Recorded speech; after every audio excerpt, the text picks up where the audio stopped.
या विभागामध्ये आपण पाहिजे अनेक वर्ष दाबवले जातात आणि आपण पाहिलं या विभागामधनं आता जे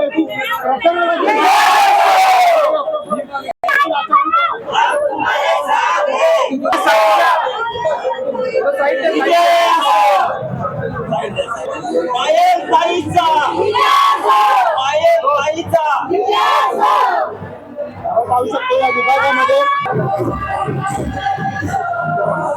सामाजिक बांधिलकी लोकांना विभागामध्ये कार्यरत असतात आणि आज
हॅलो हॅलो माईक चेक आणि अनेकांची नगरपालिका केली होती त्याचा आम्ही अनेकवेळी पाडावा दिला तर नागरिकांचा उत्सुक प्रतिसाद आहे तर नक्कीच बदल घडणार.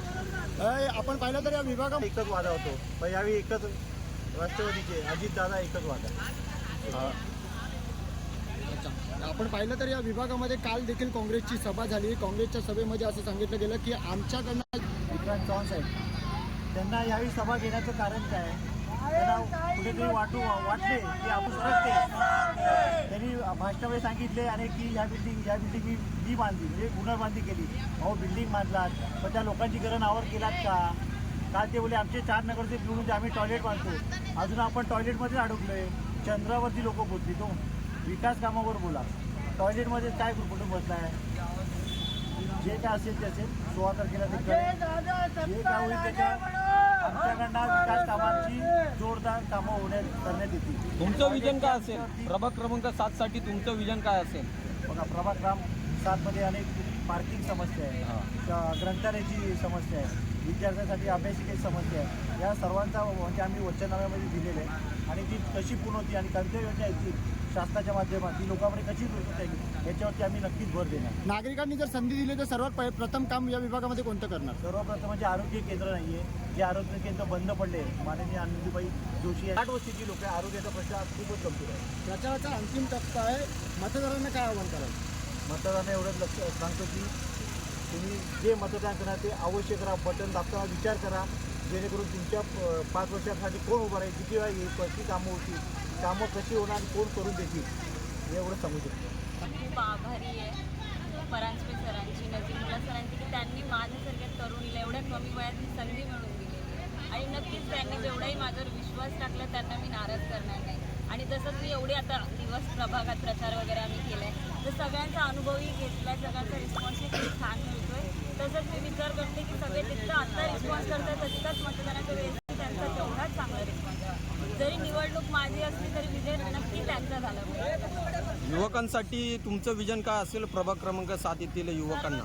युवकांसाठी जर म्हटलात ना तर मेन उद्देश पण म्हणाला तरी चालेल, काही हरकत नाही. कारण की माझा उद्देशच हा आहे की माझ्या प्रभागातल्या लोकांना रोजगार मिळवून द्यायचा. कारण की माझ्या वयाचे शिकलेले सुद्धा आता बेरोजगार आहेत.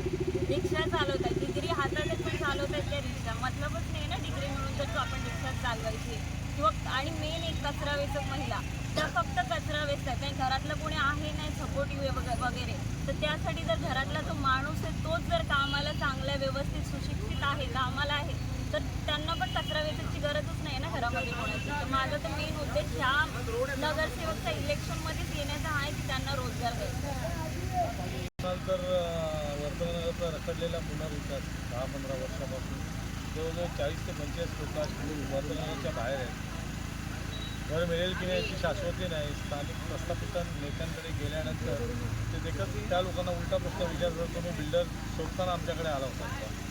तर एका उत्तरावर त्यांची बोलवण केली जाते. त्यामुळे वर्तमानाच्या आमच्या स्थानिक लोक जी बाहेर गेली आहे त्यांना घर मिळेल ही आशाच राहिलेली नाही आहे.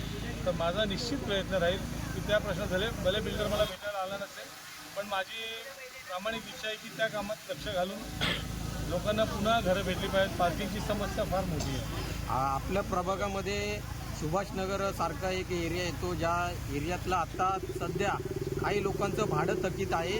त्यावरती आपण महानगरपालिकेत किंवा SRAमध्ये काय उपाययोजना राबवाल? निश्चितच मी फक्त वर्तमानापुरतं बोलत नाही, सगळ्या पूर्ण प्रभागापुरतं बोलत आहे. आणि प्रत्येक ठिकाणी तीच परिस्थिती आहे. आत्तापर्यंत ज्यांनी निवडून दिलं आहे ती लोक लक्षच देत नाही. त्यावेळी लोकांनी मला संधी दिली तर मी निश्चितच त्यात हे करेन आणि भाडं देण्यासाठी बिल्डरला तयार आहे. क्रमांक 7मध्ये लक्ष्मी चिराग नगर देखील येतो. त्यात तो जो एरिया आहे, जो विभाग आहे, तो पुनर्वसन विकासासाठी जो आहे ते SRA डेव्हलपमेंटमध्ये गेलेला आहे. तेथील नागरिक आहेत ते पण पाहिलं तर बाहेर राहायला गेलेले आहेत. त्यांच्यापर्यंत पोहोचण्याचा मानस कसा असणार? त्यांच्यापर्यंत आम्ही त्यांच्या कमिटीशी कॉन्टॅक्ट केलेला आहे आणि पहिल्यापासून तो आमच्या विभागात जॉईन असल्यापासून बरेच कार्यकर्ते आमच्या त्या पट्ट्यात आहेत. त्यांनी त्या विभागात त्यांच्या चाळीत त्यांच्या चाळ कमिटीमार्फत हा मेसेज पोचवलेला आहे. आमचा निरोप व्यवस्थित गेला. निवडून दिल्यानंतर सर्वात प्रथम काम कोणतं करणार या विभागात? या विभागात काम करण्याकरता मला ट्रॅफिकवरच काम करावं लागेल. पहिले निवडून आल्यावर पार्किंग तर नाहीच आहे वर्धनगरमध्ये. म्हणजे आज 5,500 घरं निर्माण झाली. रस्ते तेवढेच 12 फुटाचे आहेत. तीच रस्त्यावर सगळी पार्किंग, मुलांना खेळायची मैदानं नाही आहेत, मैदानात पार्किंग झाली आहेत. तर सगळ्यात लक्ष घालून सगळंच फ्री करून घ्यावं लागेल. प्रभाग क्रमांक